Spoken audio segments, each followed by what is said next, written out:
As the Third Reich crumbled inside of the black heart of the Nazi Empire, Berlin, there was a lot of uncertainty and trepidation inside the Führer bunker.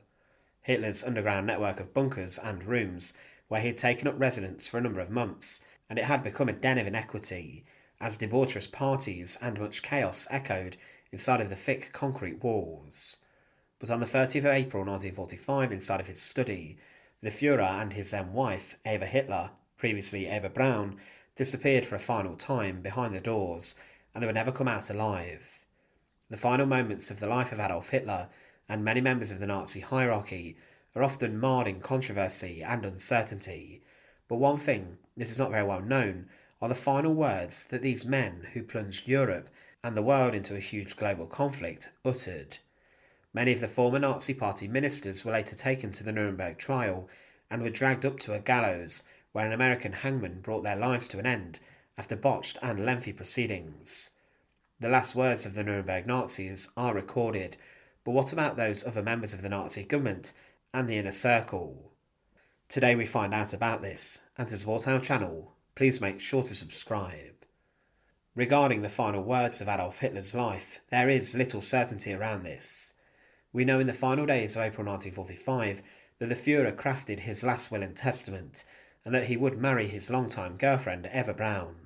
However, the scene inside of the bunker on the 30th of April 1945 in Berlin was very dark and gloomy, and the evidence about Hitler's final words have been recorded by those who remained by the side of the dictator. Around 1 a.m. on the 30th of April 1945, Field Marshal Wilhelm Keitel reported to Hitler that all the forces that Hitler had been depending on to rescue Berlin had been encircled, and with this he knew the war was lost. The next morning, Hitler then appeared in the corridor where 20 people had gathered, including his female secretaries, such as Traudl Junge, and Hitler had gathered them to say his farewells. He ordered many to leave the bunker and to try and get out, but many would stay. Hitler went down the line shaking hands and speaking with each of the people there, before then going into his quarters. Eva Braun had also accompanied him, and her final words were allegedly recorded as, "Take my fur coat as a memory. I always liked well-dressed women. It is finished. Goodbye," before she went with the Führer back to his personal study. Regarding these final words, Eva Braun of course would have spoken to Hitler in private behind the closed door, but these were some of the final words spoken to others which had been recorded inside of the bunker. Hitler and Eva Braun disappeared into his study at roughly 2:30 p.m. in the afternoon, and his adjutants stood outside the study guarding. Everyone inside the bunker knew that they were just waiting for the sound of a gunshot. What happened truly in the bunker and afterwards is subject to much debate. However, the final words of Hitler are also up to debate. One man who claims to have heard the last words of the Führer was Heinz Linger, his valet and close adjutant. He later claimed that the final words uttered by the dictator was, "For the coming man," and Linger said that he was the final person who spoke to Hitler before he disappeared into his study with his wife. These final words, "for the coming man," probably related to his dream of a 1,000-year Reich, and he believed in some capacity that the Reich and National Socialism would be continued. Without doubt, he and his wife would have spoken inside of the study before their deaths, so Linger's account of the final words being, "for the coming man" of Hitler can be generally accepted with truth. He was also informed by Hitler as to what to do with his body after his death before.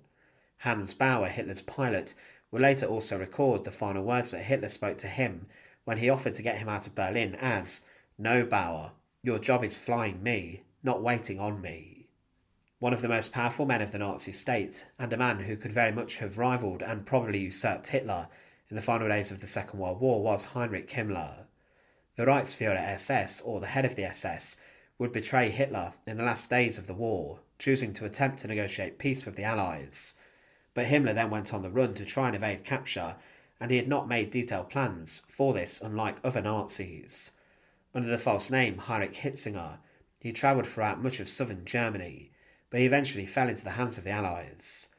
To begin with, he was brought to different POW camps, and many inside of the camps, especially fellow Germans and Nazis, recognised Himmler, who was disguised wearing an eye patch.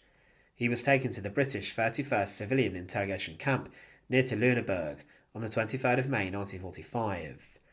The duty officer at the time carried out a search of him, and Himmler was transferred on to the headquarters of the 2nd British Army in Lüneburg, where another, more thorough exam was conducted of him. A doctor did this, and when he attempted to examine the inside of Himmler's mouth, the head of the SS bit down on a hidden cyanide capsule that he had on his person, and he then collapsed to the floor. Within 15 minutes Himmler died, despite attempts to resuscitate him and wash the cyanide out of his mouth. However, the final words of Himmler are widely believed to have been, "I am Heinrich Himmler," which he shouted allegedly in the face of a young officer before he bit down on the cyanide capsule, laughing in the face of his British captors. He did a few days earlier write to his wife and daughter and claimed in his final letter that, "You dear ones, just stay healthy for my sake. The Ancient One will protect us, and especially the good German people, and will not let us perish. I send you both, you my beloved mammy, and you my puppy, my dear one, many, many affectionate kisses and greetings. Heil Hitler, with love your pappy." Hermann Göring was the flamboyant Reichsmarshal and the Commander-in-Chief of the German Air Force, the Luftwaffe. He spent the last few days of the Second World War in disgrace like Himmler, as he allegedly tried to enter peace negotiations with the Allies on behalf of the Führer. Göring would be brought to the Nuremberg trials at the end of the war, and he was the most notable and most senior defendant of them all. He sat on the front row of the defendants alongside Rudolf Höss, the former deputy Führer, and he was charged with all the crimes of Nuremberg, including war crimes and crimes against humanity.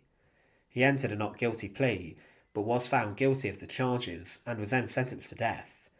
For Göring, the idea of being hanged was troublesome for him, and he believed that someone so senior in the armed forces should be shot like a soldier. This is what he later requested, to be executed by firing squad, but this was rejected. Instead, the plan was to send him to the gallows of Nuremberg prison, alongside others such as Joachim von Ribbentrop and Wilhelm Keitel. But Göring would escape the hangman by a number of hours. The night before he was to be hanged, Göring bit down on a cyanide capsule, which he had allegedly with him the whole time. He left the letter addressed to the governor of Nuremberg prison, and we could accept this as his final words.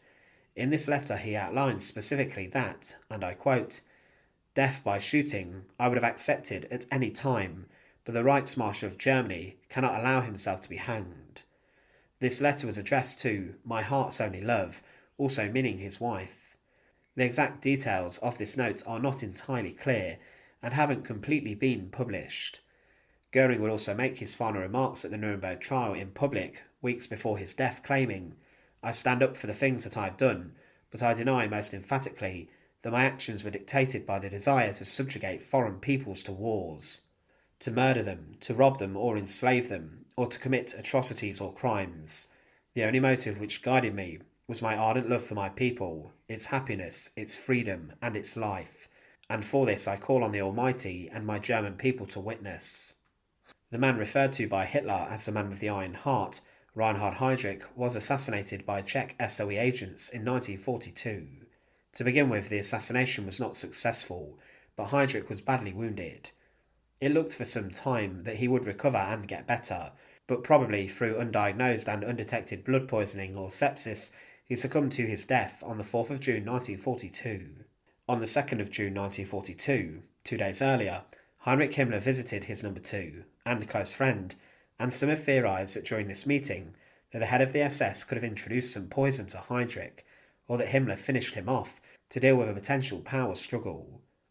Heydrich during this meeting recited a quote from one of his father's operas, and he said, "The world is just a barrel organ, which the Lord God turns himself.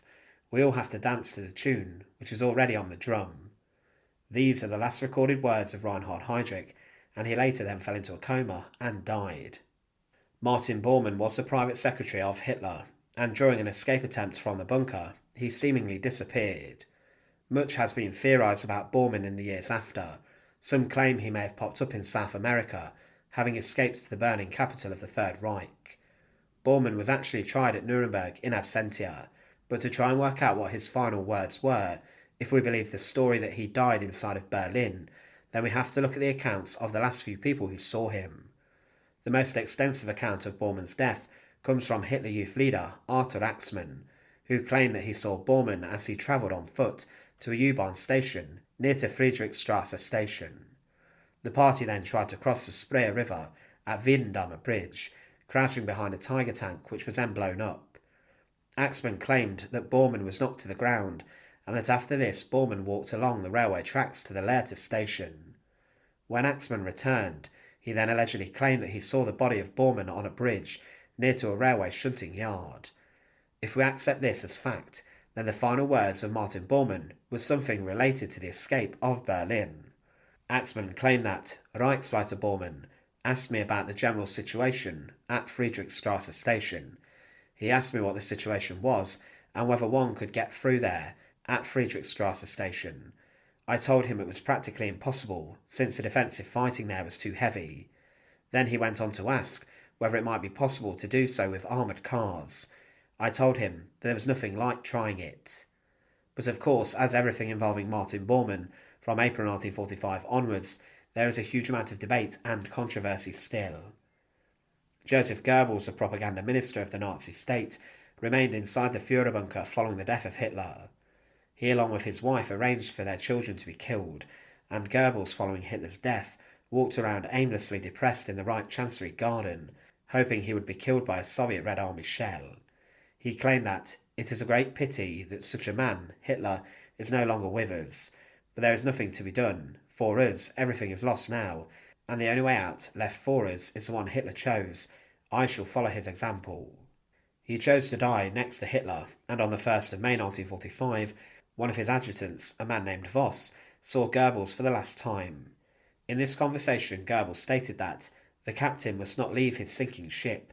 I have thought about it and decided to stay here. I have nowhere to go because with little children I would not be able to make it, especially with a leg like mine.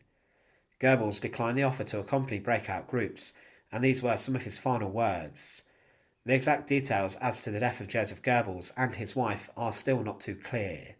He may have shot his wife or himself or consumed cyanide before an SS officer littered the bodies with bullets to ensure they were dead. Goebbels did write a final letter to his stepson, Harold Quandt, days before, claiming that, "Don't let the noise that the world is about to start disorientate you. One day the lies will fall under their own weight, and the truth will triumph over them. The hour will come in which we will, above all, clean and without guilt, like our faith and task were. Goodbye, dear Harold. If we meet again, it depends on God.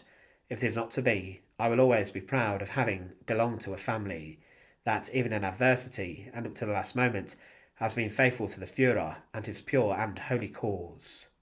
Joachim von Ribbentrop was the Nazi foreign minister, who is often considered to have been a major cog in the beginning of the Second World War. Ribbentrop was someone who hyped up Hitler and agreed with everything he said. He was at the end of the war arrested and was brought to the Nuremberg trials as a major war criminal, and for his actions in waging wars he was sentenced to death. Inside of the gymnasium of Nuremberg prison, Ribbentrop met American hangman John C. Woods, who would ultimately botch his execution and hanging. But inside of the room, his final words on the scaffold under the gallows were recorded. These were, "God protect Germany. God have mercy on my soul. My final wish is that Germany should recover her unity, and that, for the sake of peace, there should be an understanding between East and West. I wish peace to the world." It was also claimed by the commandant of Nuremberg prison, Berton C. Andrus, that Ribbentrop also turned to the prison chaplain before the hood was placed over his head and whispered to him, "I'll see you again," before he was sent crashing through the trapdoor. Adolf Eichmann is often referred to as the architect of the Holocaust, and he was one of the most wanted Nazi war criminals. Eichmann managed to escape to South America at the end of the war and lived for many years under a false name and identity. He seemingly had a normal life, but was later kidnapped in 1960 by Mossad before he was brought to trial and was found guilty of being involved in the slaughter of millions. He was executed on the gallows on the 1st of June 1962, and his final words were simple and short: "Long live Germany." The commandant of Auschwitz who built the deadliest concentration camp from the ground up was Rudolf Höss. He had been given a huge amount of power by Heinrich Himmler to do this, and Höss was captured at the end of the war by the British and was handed over to the Polish authorities.